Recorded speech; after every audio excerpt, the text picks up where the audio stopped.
Londiwe Mbuyisa, founder and managing director of the waste management organization ISPEPO Group, talking about escaping stigmas, reshaping recycling through education, a township story. Good day, everyone. Oh, there is my clicker.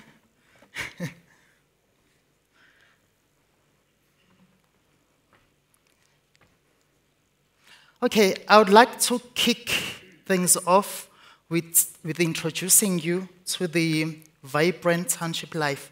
And I will also like to tell you more about our tried and tested solutions. And lastly, our impact, as well as the role ISPEPO plays in driving the circular economy. Okay, introducing the vibrant township life.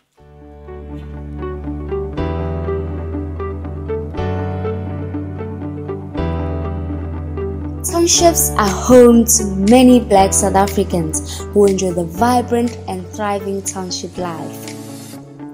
As you can see, there is a strong buying power.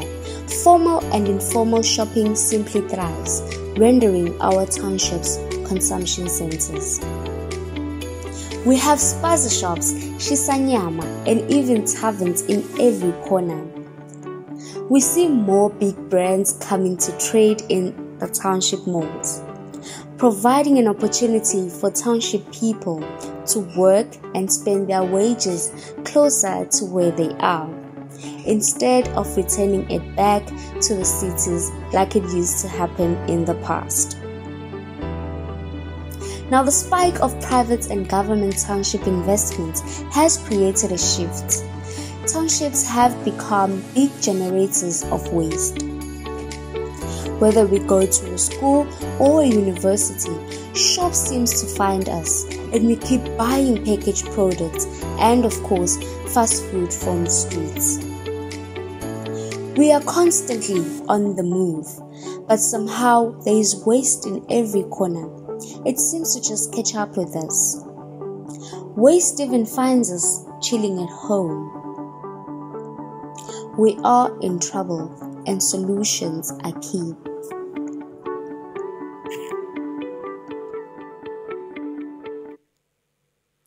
Well, ISPEPO is a waste management company that is based in Umlazi Township.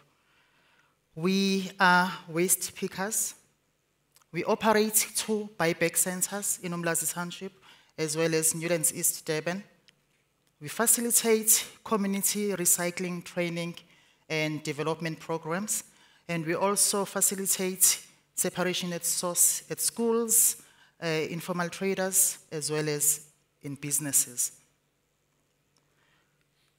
When ISPEPO started in 2016, it's basically just started as an organization that had an aim of organizing community cleanup campaigns, because the state of our township at that time was just unacceptable.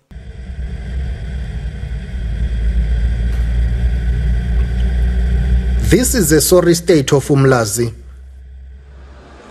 The streets are disgusting and residents are fed up. Umasipala akasicabangele ngododo ogcwele umgwaqo wonke.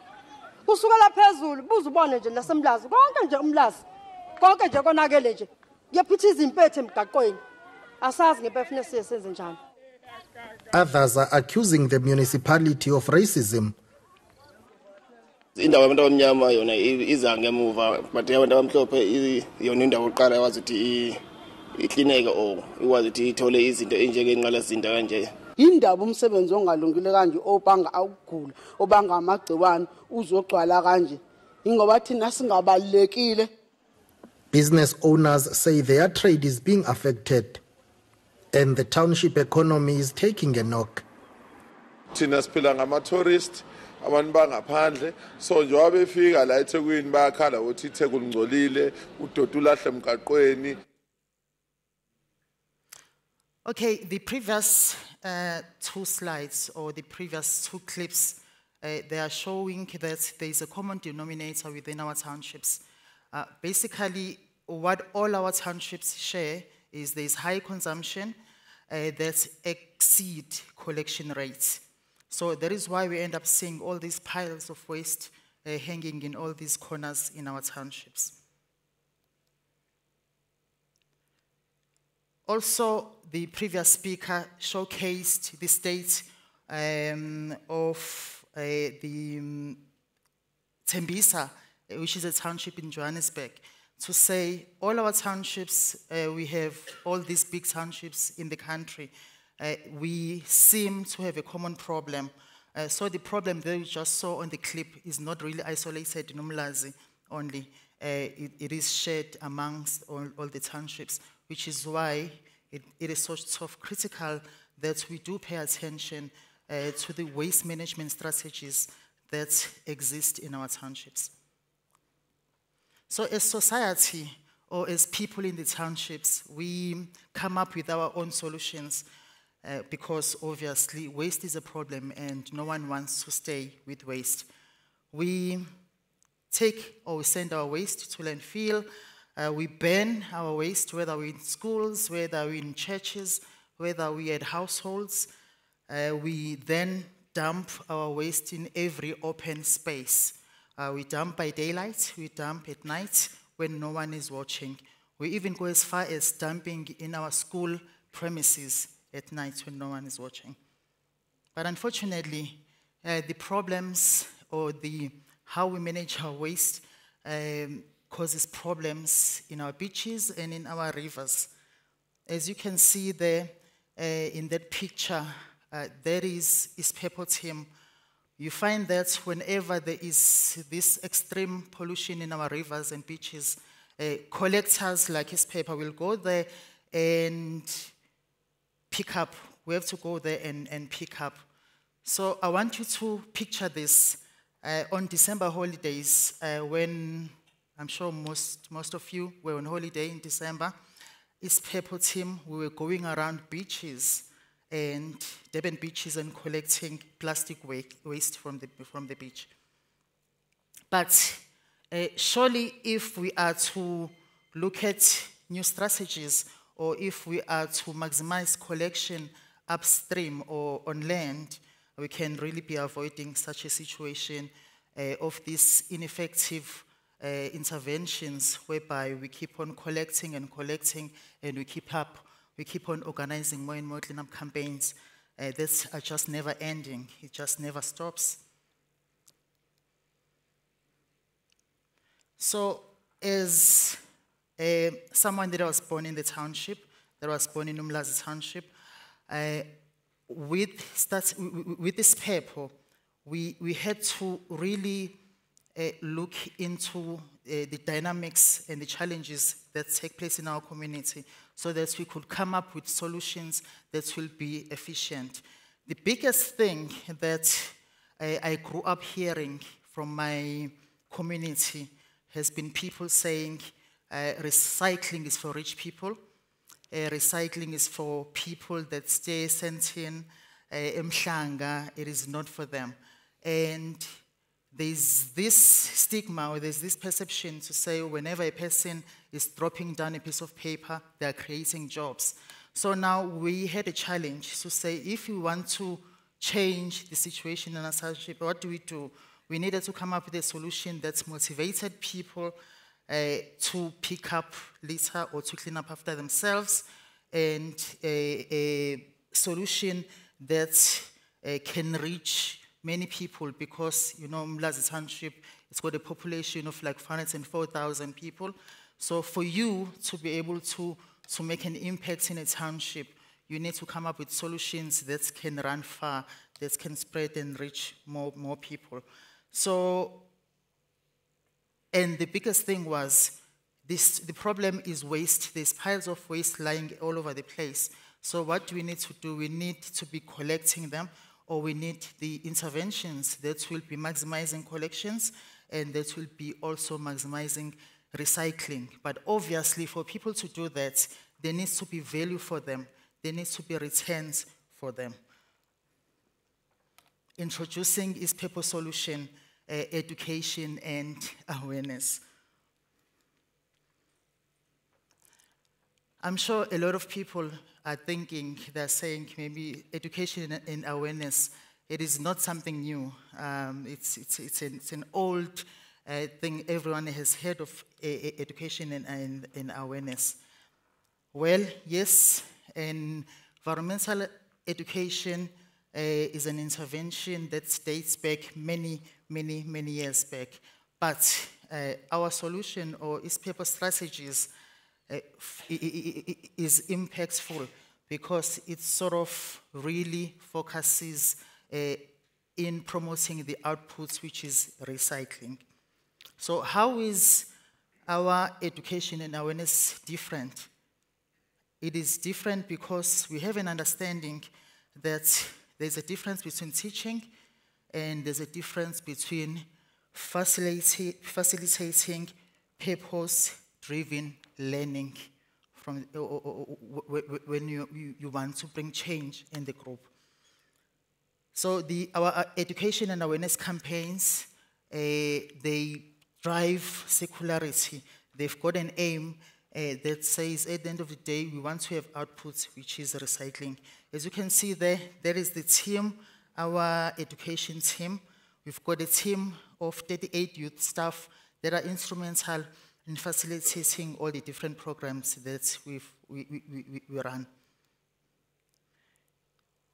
Okay, we created this separation at source program with the aim of introducing separation at source and recycling in our schools in Umlazi.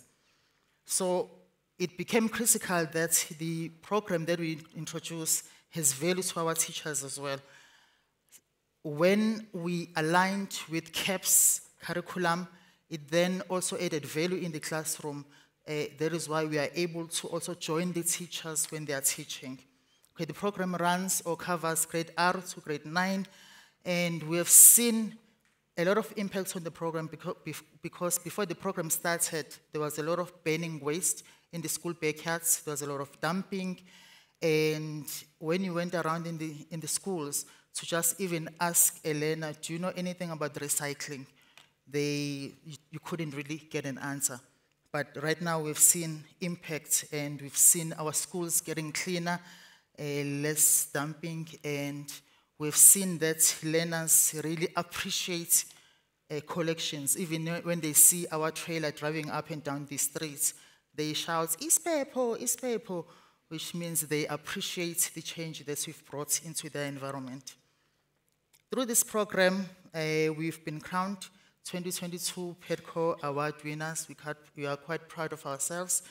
I think part of the reason we got an award was because when we started with the program back in 2019, we started with 3 schools, and then currently we have enrolled 40 schools in the program that are benefiting from it.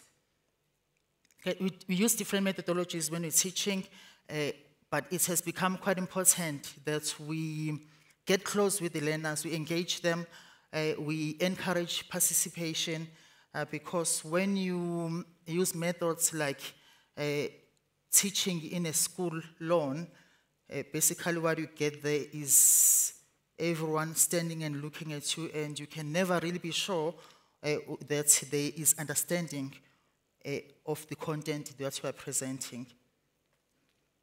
So also teaching or going classroom to classroom has allowed us to use projects when teaching learners.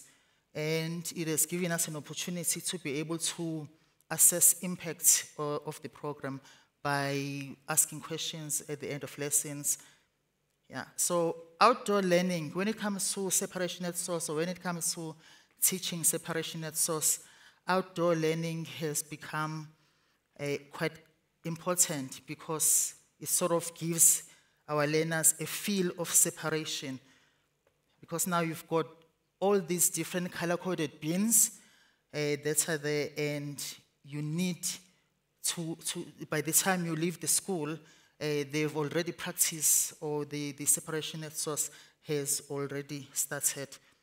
But I'm sure we can all agree, and I think there was a speaker yesterday that also indicated that separation at source is quite an expensive exercise. what we've seen is that, once you have resources like your wheelie bins in a school, then you sorted. You've got wheelie bins and then you've got your plastics. But the value that comes out of the program really outweighs the cost of material or the resources that have been there. Because when you can really see the state of our schools from what it was, it is a big difference. And the volumes of waste that we're able to collect from the schools programs, it's big volumes. I'll be sharing those statistics at the end or towards the end of my presentation. Active engagement with the learners is critical, especially with the team, so that we can make sure that they understand what needs to go into what bin. Project-based learning, whereby we teach our learners about the importance or the value of waste, and then they need to take waste material and develop or create different products from it. These are some of the resources from our schools. So we've been quite fortunate that the program has been supported by Safripol and PEDCO, especially when it came to getting us those separation at source bins. I think it was the day before yesterday when I got a question from an industry colleague when they said, but why schools? For sure you're not getting value in terms of recyclables. As a waste management company, why do you really have to go and collect from schools? And then when I explained that all our schools are part of a feeding scheme, and that means 5 days a week, there's cooking in the kitchen, there's HDPE material coming out because they're eating mass, there's fish tins from there, there is a PET coming from there. So definitely, when it comes to the schools separation of source, there's a lot of value from the program. And then there is the daily operations, whereby you get a lot of paper, a lot of cardboard from the collections. As a team, we have been required to be innovative in our methods of teaching, because if you want to get the message across, or if you want to ensure that there is understanding, you need to be adaptable to each and every group that you come across with. So sometimes I look at these photos and I will be asking the team to say, what were you doing there? And sometimes they crawl like snakes, and sometimes they but it's all in the efforts of getting the message across, and in the efforts of ensuring that our learners understand separation at source and what goes in what bin in a fun, efficient way. Also, we've seen a lot of value in running annual separation at source competitions. Healthy competition for our schools have been quite critical in getting them excited and interested in ensuring that everyone is separated at a school.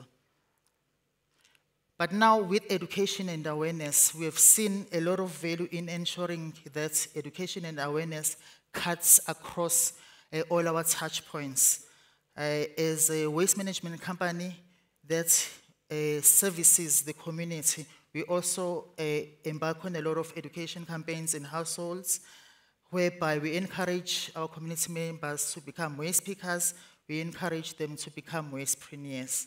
And through this door-to-door engagement with our community, we've seen a rise or a spike or an increase of our registered waste pickers from 80, like less than 2 years ago, to 550 waste pickers that we currently work with. Informal traders awareness is also what we do. We go around into train stations, shopping centers locally, where we then teach our community about the importance of separation, or the fact that they can get value out of their waste. But Our efforts, especially in the informal traders sector, has been like a drop. There's still so much more that needs to be done. We visit taverns. There's a lot of taverns in the township. In taverns, you get a lot of alu cans. There's also a lot of glass, but so far we are unable to collect any glass because there is issues with infrastructure that you can use for collecting. So since yesterday as well, during this conference, there's been a lot of talk with the issue or the challenges of collections to say how do we increase or how do we ensure that we increase our collections or increase the volumes of waste that we collect. There's a lot of opportunities.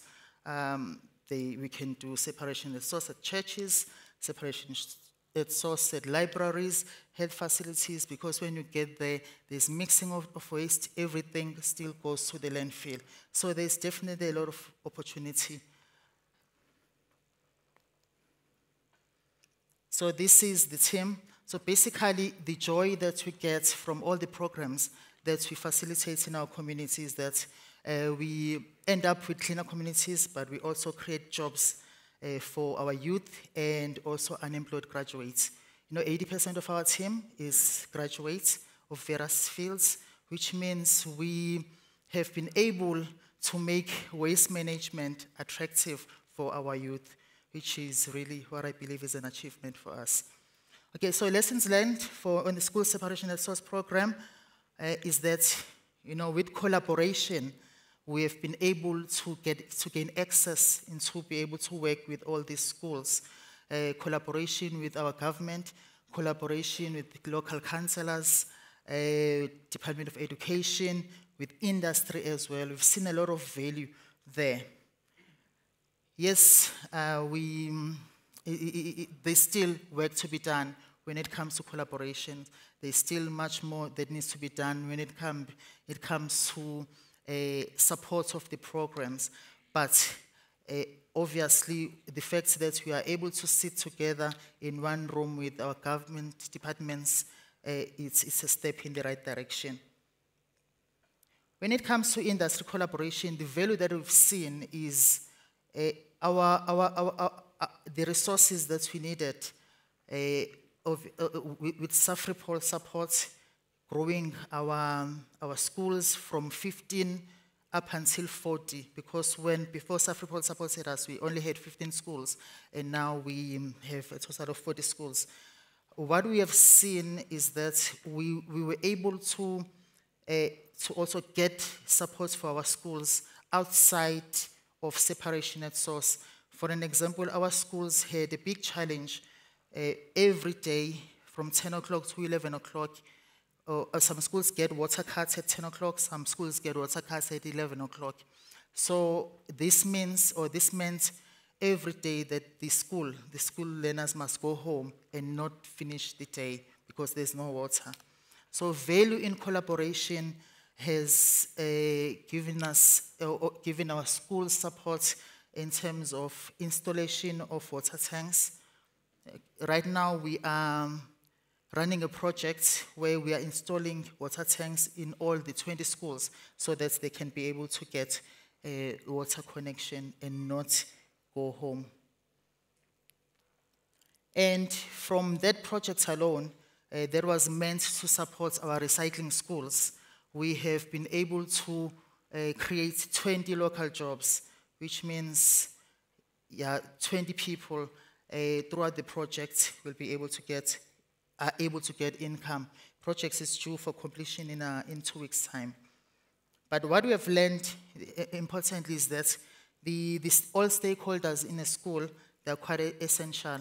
We've seen that it doesn't help to educate only the learners and exclude the parents, exclude the school governing body, because when there is one parents' meeting, you will get there is mixed, there's cakes, there's paper, there's everything mixed together, and we're going there to collect. There's contamination.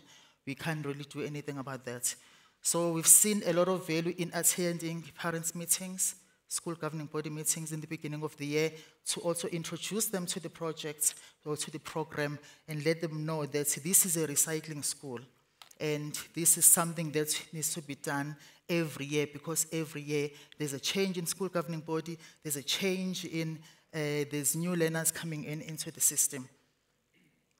So when we started with the program, there was a lot of resistance, whereby we had some educators saying, if you are not paying me money into my pocket, my school is not going to be part and parcel of the program. And we had some schools, I'm glad, I think Coca-Cola is still here. Yeah, we had some schools that were saying, if you cannot give me cups of Coke, if you cannot give us cups of Coke, then our school is not going to participate on the program. So we needed to be really patient in explaining the benefits of the program. The issue of time management, I think the team had to learn in a hard way to say when they are late and when they get late at a school, they are not allowed to come in. So we've had to learn time management. And also the fact that resources, schools, separation at source do demand resources, because you need to do those weekly collections or you need to do those bi-weekly collections. And we found ourselves sometimes being very stretched, because throughout our programs or the work that we've been doing, we've been using 2 trailers and 2 buggies. So the program sort of became very much demanding. But I know as a child that was born in the township, when with ISPEPO as a waste management company, I sort of thought it was going to be very easy for me to get support from my community. But I found that it became even harder for me, as I needed to prove myself. I needed them to make them believe that I will add value, and I know what I'm talking about now. So being from the township really doesn't really make things easy for you. It just means you work extra hard. I think it is even better for someone coming from outside. Okay, where is ISPEPO in the value chain? I'm sure maybe a lot of you are asking you that, because when I introduced ISPEPO, I did say we are collectors, or we are waste pickers, and we are also wastepreneurs, or we operate buyback centers. We're a company. We also offer support to our fellow collectors to ensure that they're able to collect more volumes of waste. So this is where we sit. This is where ISPEPO sits in the value chain, in those 2 different areas. So what we do, we collect waste, and then we bale, and then we send it into a recycler. So with that picture, it means all our material that we collect, we must then sell it, and then we must, there's not much value that we are able to create from our recycling. So we have a dream, or we have a vision of becoming a waste beneficiation center, so that we can add more value into our waste. Therefore, when there is more value into our waste, we can then also create more opportunities for the people, or for the collectors that work with us. And also, there's a big problem of waste management companies in terms of sustainability. We struggle with the issue of being sustainable as a business, simply because the market or the rate of recycling is so unstable. Okay, let me make an example. On December last year, from November, like on the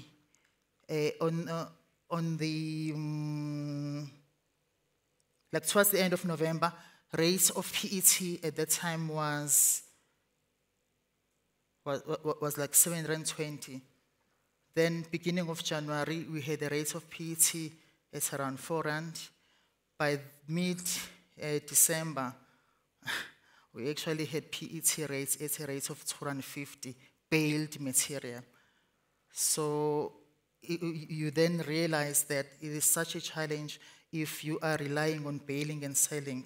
That's why it is important that there is infrastructure support so that we also are able to beneficiate the waste that we collect. So this is the impact of Isphepho in 2022 alone. As you can see there on that graph, in 2022 we collected over 300 tons of different types of recyclables in different streams. But PET seems to be the more favorite for our collectors, and we get a lot of PET. General collections include us going to the beaches, include our community cleanup campaigns, also include the litter boom project that we run. These are the type of volumes or the type of recyclables that the weight that we collected on the year.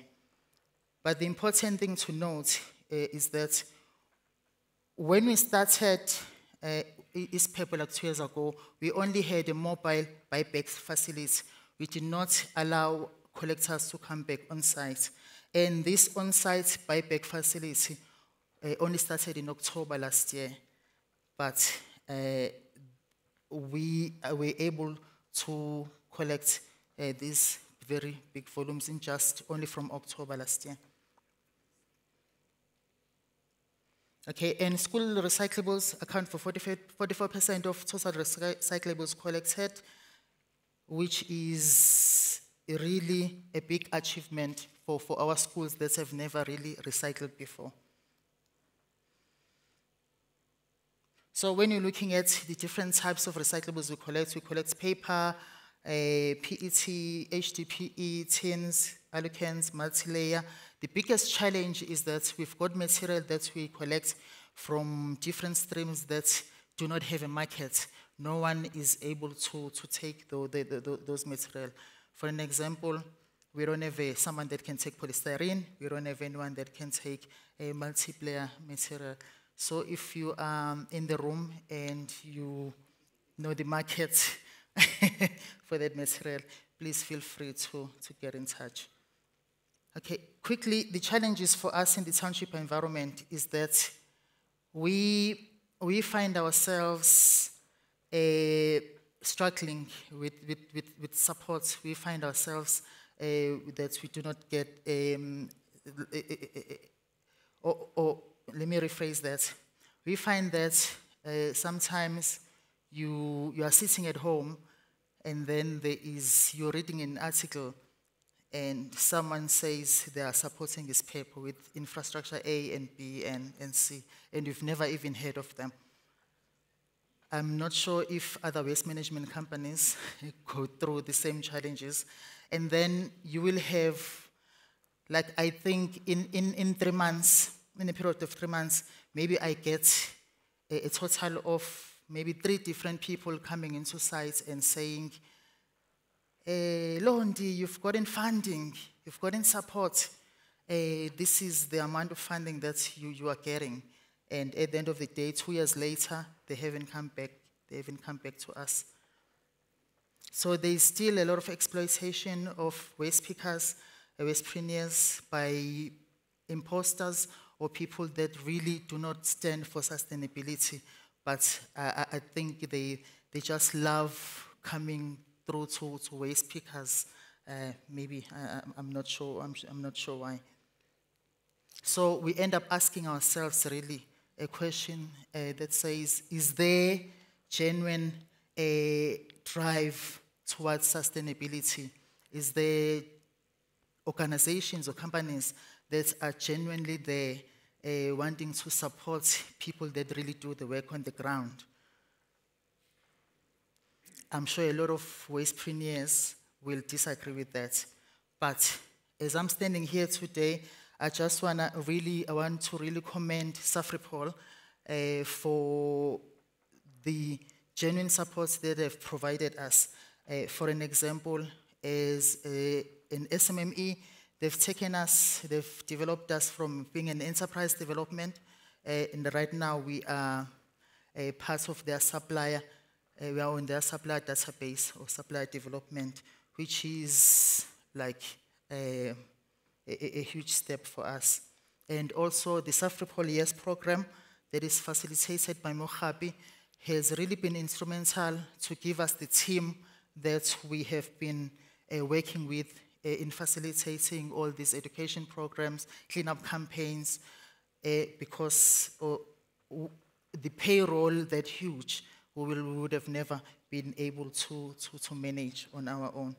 So the question is, I just want to say, if you're sitting here today, you just need to really take note, and can other companies really follow into supporting a lot of great work that wastepreneurs and waste management companies do on the ground. I know a lot of waste management companies that have failed along the way.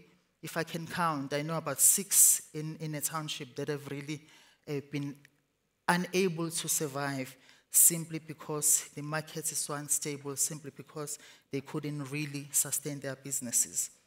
So in terms of more challenges for us, business skills to tap into opportunities, they're quite limited. So we support in terms of training and development for these waste management companies to learn more about business is critical. Funding opportunities are limited in the sector, or maybe they're just not reaching the targeted beneficiaries. So financial and technical support is greatly required so that we can ensure that we improve the state of our communities. And there is limited access to market off-takers, the unstable market conditions that really does not support business sustainability. I think I've addressed that part. So as SPEPO, we are quite proud that we have implemented the separation at source program that benefits for the schools up until now. And we also continuously grow, and we also welcome any other partners that want to come on board to make the program better or to ensure that we reach more schools, because a lot of work that still needs to be done. We are also proud of successful collaborations with other industry partners like PETCO, Durban Solid Waste, Basic Education. They've really assisted us in making the program successful. So with our own funding over the years and genuine support from Safripol, we are proud that we have managed to create a well-run buyback center in Umlazi, serving Umlazi and also neighboring communities. So the work that we've done, we have been able to achieve it with just 2 buggies and 2 trailers. So really imagine if we were to have a truck, how much more impact can we have? So I'm just going back to the point of it is, I would really like to appeal to all the brand owners and the companies to say, there are a lot of companies that do a lot of work on the ground, and support with infrastructure will really increase collections. So we have created a solution and access to local communities and have really helped keeping the streets of Umlazi clean. Yes, so our motto is, ask not what your country can do for you, but what can you do for your township, as every effort counts and adds up, basically. Thank you so much.